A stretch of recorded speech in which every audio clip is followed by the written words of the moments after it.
So in today's video, we're going to be talking about a very special skink, and that skink is the fire skink. Now, fire skinks are one of the most beautiful skinks in the reptile hobby around the world, and you're going to see shortly why they are so beautiful. Their colors are just so amazing. So we've been keeping this species for a few years here, and we actually managed to breed them for the first time in South Africa last year, and this year we've managed to breed them again here at Ultimate Exotics. In fact, we've got 2 clutches from our female. So what we're going to do is we're going to teach you all about the fire skink, and we're going to also show you the babies and the adults, just so you can see how we keep them, how we care for them, and just how beautiful this species is. So let's check out these adults. Okay guys, so here is our beautiful male fire skink, and this is an adult boy, and you can see he is really big and robust. He actually is probably a little bit on the heavy side, so we're going to need to trim him down a little bit. I think he's getting a little bit too many crickets. But you can just see how beautiful these guys are. Look at those markings on the sides of their bodies, and that is where they get their name fire skink from. So those red stripes on the side of their bodies, they look almost like flames, so that's where they get their name fire skink. And this is quite a big boy. You can see with my hand here, he's a good size, this guy. He's about getting close on 30 centimeters. And he's a big boy, and he's just so beautiful. We find the males are a bit brighter and more robust than the females. The females are smaller, so they are sexually dimorphic as adults. You can tell the difference between the male and females, but as babies, they're very hard to sex, so you have to just wait a year and a bit, and then you can start seeing the males and the females developing. But overall, you can just see such a beautiful species. Many of these that came into the country were all from wild caught, and there are still quite a lot of wild caught specimens in the trade. The wild caught animals are quite hard to handle. They're very finicky in the sense that they are jumpy and squirmy, and they like to bite, and they're difficult to handle. But we find that the captive bred babies, they are they're much more docile, and their temperament's much better, and they tolerate handling far better than the wild caught individuals. They're actually very intelligent skinks as well. So they're very clever little guys, but they love to burrow under their substrate. So they're quite hard to see. You don't see them all the time. So fire skinks naturally occur throughout Western Africa, and they're known to be as far west as Guinea, as far east as Kenya, and as far south as Angola. So they cover a large range, and they inhabit dense woodland forests, and they're found throughout the forest floors. So that is something that we need to keep in mind when we're setting up the enclosure. So when it comes to housing fire skinks, we try and keep it as simple as possible, because fire skinks like to spend a lot of their time underneath their substrate, burrowing through their substrate. This is in their natural environment, how they would be. So in the beginning, we try to keep them in kind of live setups, which is very nice, but the problem is we never really saw them. And it was very difficult to try and dig through the soil, dig through the plants to try and check on them to see how they're doing. So we decided to make it a bit more simpler, just so that we could check on their health and check on them more frequently to see how they're doing. So we keep ours in a 4-foot glass fish tank with a mesh top lid. As a substrate, we use a half cocoa husk, half peat moss, and we keep that substrate slightly damp on the one side, and we spray it about once a week. And this substrate must be quite a nice thick layer, around 5 to 10 centimeters, and that just gives them a lot of room to burrow and move around throughout their enclosure. So we find this type of setup works really well. And for heating, we've kept ours just on a basking light, and that's worked really well. And we maintain that basking spot. We use a reptile dome with a heat lamp, which provides UVA light, and we keep that hotspot at about 30 degrees Celsius, which is about 86 degrees Fahrenheit. Then the rest of the cage we keep cooler, just so that they can move away from the heat when they would like to. And we maintain the rest of the enclosure at around the low 20 degrees Celsius, which is around 70 degrees Fahrenheit.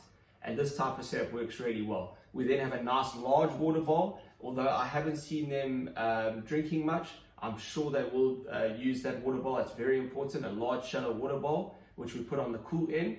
And then some nice bark hides. We use all the cork bark hides, and some nice naturalistic driftwood. And then we also use some fake plants, which can look really nice, and just add for a little bit of security and make the cage look good.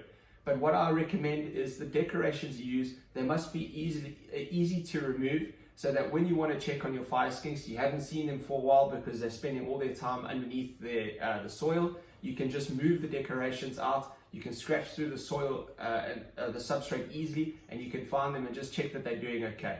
But yeah, basically it's a very simple but it's effective setup, and it works really well for us. Another thing which is important with regards to the enclosure is humidity. Fire skinks come from areas where the relative humidity is quite high.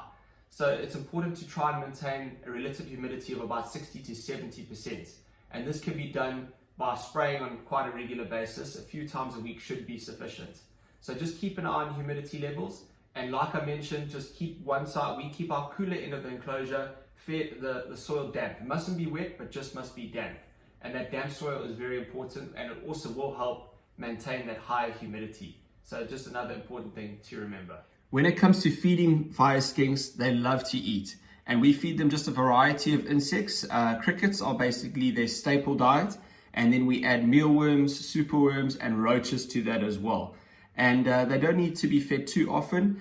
We feed every 3 days. We give them about 5 to 6 insects each. And that seems to work really well. But otherwise, they love eating. They love their insects. So feeding them is very straightforward, very simple.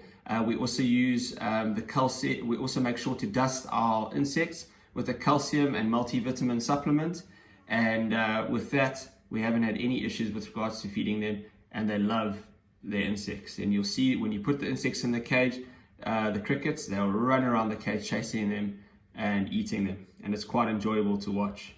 Okay, so here is one of our babies from this season, and this guy is only a few months old and he has grown so much already. We're going to have a look at our babies that are about a week old shortly, but just look at how beautiful these guys are doing. They're doing so well, and the amazing thing about the babies is they've got that blue on the tail, but otherwise their pattern is the same as the adults, and you can see they're quite quick when they're small like this, but overall just so beautiful, and they're just doing so well.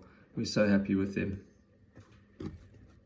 They are just the cutest skinks, and they've got such a beautiful face. A real cute looking face.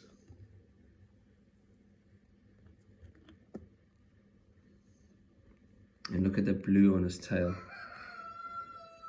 It's quite amazing. And he's coming to check us out even. Like I said, they're very inquisitive and intelligent. And his tongue is flicking. He's just tasting everything there. And you'll see when they move through the substrate as well, it's quite amazing. They almost swim through it. They tuck their back legs against their tail, so they're more streamlined, and they really can swim through the substrate. They can move very efficiently through their substrate. Okay, so this is one of our newly hatched babies. These are about a week old, whereas the ones that we saw before were a little bit older. So you can see how much they've grown. Those were about a few months old, whereas this guy's only about a week old. And he is really small. They don't lay very big eggs. And like we said, they did double clutch, and they lay about 5 to 6 eggs at a time. 6 would be quite a big clutch actually, so it's more like 4 to 5 eggs at a time. And the eggs aren't very big because the females aren't very big either. And look at how beautiful this baby is. You can see how bright their color is, and the blue is even more intense. As they grow, that blue fades out on the tail like you saw with that adult male. But look at how pretty these little babies are. We're so happy with them. It's an incredible species of skink. And look how cute he is. And look at him burrowing through the substrate. Let's have one more look at him, and then we're going to leave him alone. But like you can see, like I mentioned, they are shy animals. They don't like to be messed around with too much. And that is possibly why they aren't the best pet. Although, from what I've seen, the captive bred adults get very used to you, and they learn to know that you don't mean any harm, and that you provide food.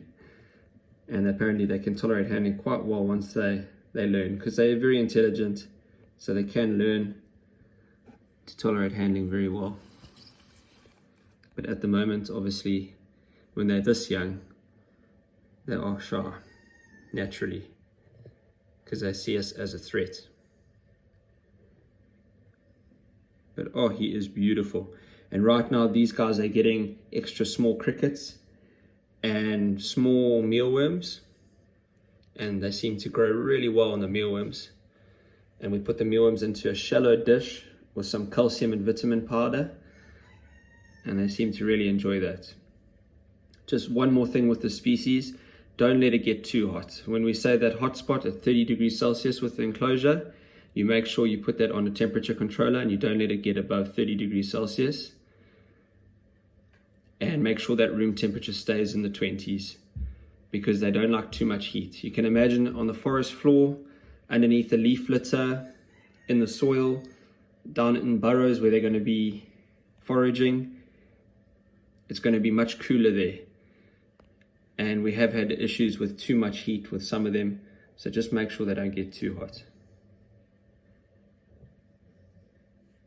So fire skinks are currently quite rare in South Africa. Although there were a few wild caught imports a few years back, there aren't that many around, and there's a very few captive bred lions in the country. So as far as a first time pet, this might not be the ideal thing, although they can actually make quite good pets, the captive bred ones. The only problem with them is that they do spend a lot of time under their substrate, so you don't see them very often like you would a leopard gecko or a bearded dragon. And they can be quite difficult to handle and quite slippery and shy animals. So possibly not the best first time pet, but they can make a good pet. But at the moment, because they're so rare, captive bred animals are probably ideal for more collectors and people that like working with unusual species of lizards or skinks. But otherwise, they are all around an amazing animal. And like I mentioned, the captive bred ones, they can tame down quite nicely, and they're very inquisitive and intelligent lizards and great to work with. Alright guys, thank you so much for watching this video. I hope you managed to learn something new about the fire skinks, and I hope you enjoyed seeing those beautiful skinks and our beautiful babies that we bred here at Ultimate Exotics. We're so happy with them, and we're looking forward to what we can do with this the species in the future here. So thank you so much for watching guys. Please don't forget to hit that like button, leave a comment below, and most importantly, please don't forget to subscribe. We'll see you guys in the next video. Keep well. Cheers.